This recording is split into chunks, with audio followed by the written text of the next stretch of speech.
आपको ये विश्वास ही नहीं है कि ऐसा कोई लोक है, क्योंकि नकली संतों ने और इन पंथों ने परमात्मा का भट्ठा बैठा दिया, भक्ति मार्ग का नामो निशान मिटा दिया।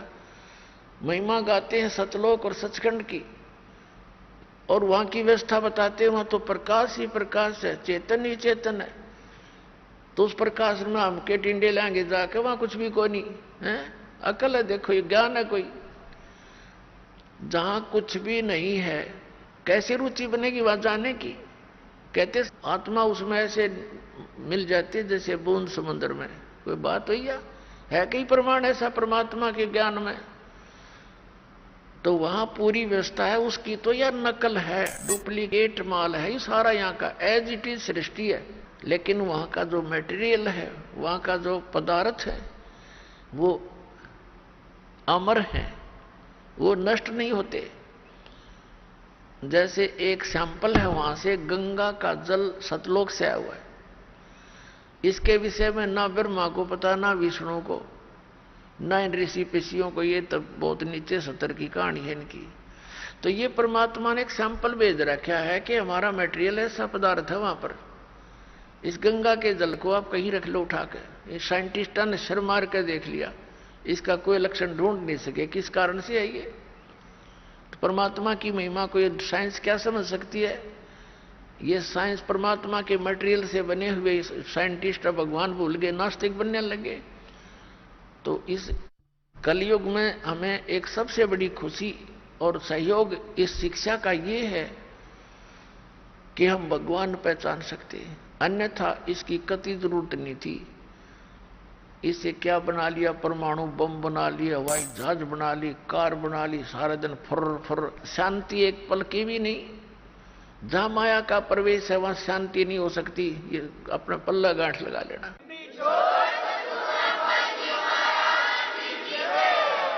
अंगारों पर बैठकर हम शांति ढूंढ रहे हैं, भूबल पर पैर रखे हैं और हम सोच रहे हैं अब शांति होगी, हमें ठंड मिलेगी। तो माया तो भूबल समझ लो, ये अंगारे हैं, और जिसके पास ज्यादा है उतने ही ज्यादा अंगारे उसके पास है। कभी सपने में भी उसको सुख नहीं हो सकता। और जहां भक्ति है, परमात्मा साथ है, फिर इस माया को भी परमात्मा अपने हिसाब से सेट कर देंगे। उसके लिए परमात्मा कहते हैं माया दासी संत की भगत की, और उभय दे आशीष विलसी और लातों छड़िया सुमर सुमर जगदीश। जब हम परमात्मा की शरण में आ जाएंगे, सतनाम का सच्चे नाम का जाप करेंगे, ये माया आपके चारों तरफ पड़ी रहेगी, लेकिन फिर हमने इसकी आवश्यकता ना रहे। अब जैसे हम शराब पीते थे, बीड़ी पीते थे, यानी दास नहीं पीता था उसे बता रहा हूं, बीड़ी बैड़ी कभी नहीं पी, लेकिन जैसा भी जो भक्त आए हैं शरण में, शराब पीते थे, तम्बाकू प्रयोग करते थे, लंबी लंबी सिगरेट लाकर टौर दिखाया करते थे, मांस खाते थे, और 100 तरह की लोग दिखावा ड्रामे करते थे। ये सारे छूट जाएंगे इस भक्ति मार्ग में, ये प्रतिबंध लगाए जाते हैं। तो वह माया जो वेस्ट जाती थी, एक शराब पीने वाला, उसका तो एस्टिमेट नहीं लगा सकते एक दिन में कितना नाश कर दे। एक सिंपल सी बीड़ी और तम्बाकू प्रयोग करने वाला, सिगरेट पीने वाला, कम से कम 20-30 रुपए डेली बर्बाद कर देता, बल्कि आज तो ज्यादा हो गए होंगे। तो महीने में एस्टिमेट लगाओ तो 1000 का, तो उसका कम से कम ये खर्चा हो गया, ये बच गया। फिर शराब पीने का तो कोई एस्टिमेट नहीं, एक महीने में 10,000 पी जाए, 15,000 का नाश कर दे। ऐसे जो हम लोग दिखावा और ये अपना अननेसेसरी वस्तुओं का प्रयोग करते थे, वो खत्म हो जाएगा। फिर वह माया आपके चारों तरफ लौटी रहेगी, थोड़े से काम में और खूब गुजारा होगा। परमात्मा की भक्ति में इतनी शक्ति है। जैसे पहले हम देखा करते थे, एक सेठ था, उसका लड़के के पेट में दर्द हो गया और ऐसा है पीड़ा होगी, अचानक ले गए हॉस्पिटल में, प्राइवेट हॉस्पिटल में, जो उनका जानकार था। उसने देखा जल्दी, भाई इतनी पीड़ा है, तो कोई, उसने अपनी सोच से ऑपरेशन कर दिया अपेंडिक्स का, ऑपरेशन कर दिया, अपेंडिक्स निकाल दी। पीड़ा ज्यों की तो बनी रही। जब वो पेन किलर बंद करी तो फिर ज्यों की तो पीड़ा। फिर उसी तरह फिर दूसरे डॉक्टर के पास ले गई।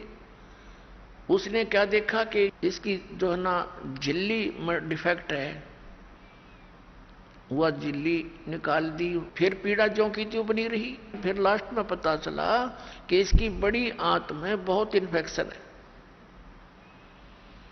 अब कहां से चला था, लाखों रुपये लागे, बिरान माटी नौकी नहीं हुई, जब जाकर उसकी जान बची। और 2-3 महीने तक ऐसे बिरान माटी रही। और अब क्या होगा जब भक्ति से हम जुड़ जाएंगे। पुण्यात्माओं, इसलिए भगवान की तलाश की जाती है, क्योंकि हम बहुत युगों से पापों का ढेर लगाते आ रहे हैं। पाप के प्रभाव से थोड़ा बहुत हानि शरीर में भी होने लगती है, तो थोड़े ही ट्रीटमेंट में 100 रुपये की दवाई में आप स्वस्थ हो जाओगे, और नहीं तो लाखों लाख का पीछा छूटर मौत भी हो जाए। तो इस प्रकार परमात्मा आपको सहयोग देने लगेगा। ये दास का बहुत बिटर एक्सपीरियंस है इस मार्ग में। तभी इस मार्ग को, परमात्मा के मार्ग को, उसके आदेश को आप तक पहुंचाने की चेष्टा की है कि इससे बहुत लाभ मिलेगा आपको। ऐसा लाभ मिलेगा आप सोच नहीं सकते।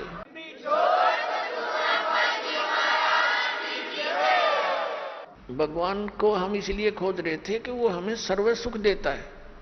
तो वो सर्व सुखदायी परमात्मा मिला ही नहीं था, अब मिला है सर्व सुखदायी। अब ये सुख ही सुख देगा, यहां दुख हो ही नहीं सकता। जैसे बर्फ है, एसी रूम है, वो ठीक चल रहा है तो उसमें गर्मी का काम क्या।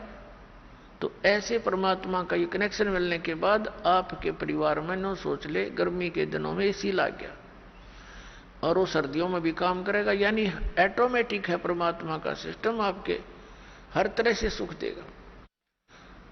तो प्रसंग चल रहा है कि हम उस स्थान को भूल गए जहां जाकर हम सदा सुखी रहेंगे, और हम सभी पहले वही रहते थे।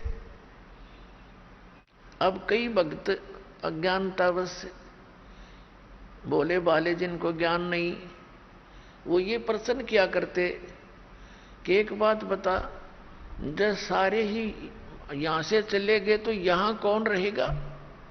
बता, वो नैया ही चिंता हो रही है कि यहां कौन रहेगा बता।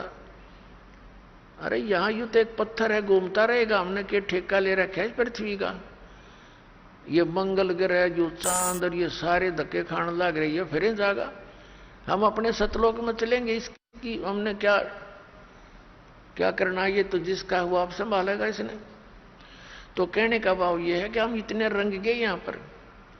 जैसे एक भक्त भोला बाला, उसके घर उसकी पत्नी बहुत बीमार थी, बहुत समस्या में थी, हर तरह से तकलीफ थी। परमात्मा की दया हुई, दीक्षा ली, भगवान की कृपा से वो स्वस्थ हुई। तो उसको समझाने लगे, भाई नाम ले ले भक्त, नहीं तो भक्ति ना करने से पशु बनोगे, जोटा बनेगा। वो जोटा बुग्गी ले रहा था। उससे कहा, भाई फिर जोटा बनेगा तो ने बोला, महाराज जी जोटा भी तो बनना चाहिए, फिर बुग्गी में कौन चलेगा। इसने बुग्गी की चिंता हो रही। मैं कहा, अच्छा भाई तो बुग्गी खातिर कर ले काम। फिर उसे उपदेश ले लिया उसने। लेकिन हमारी धारणा ऐसी बनी हुई है कि यहां ऐसे कैसे होगा।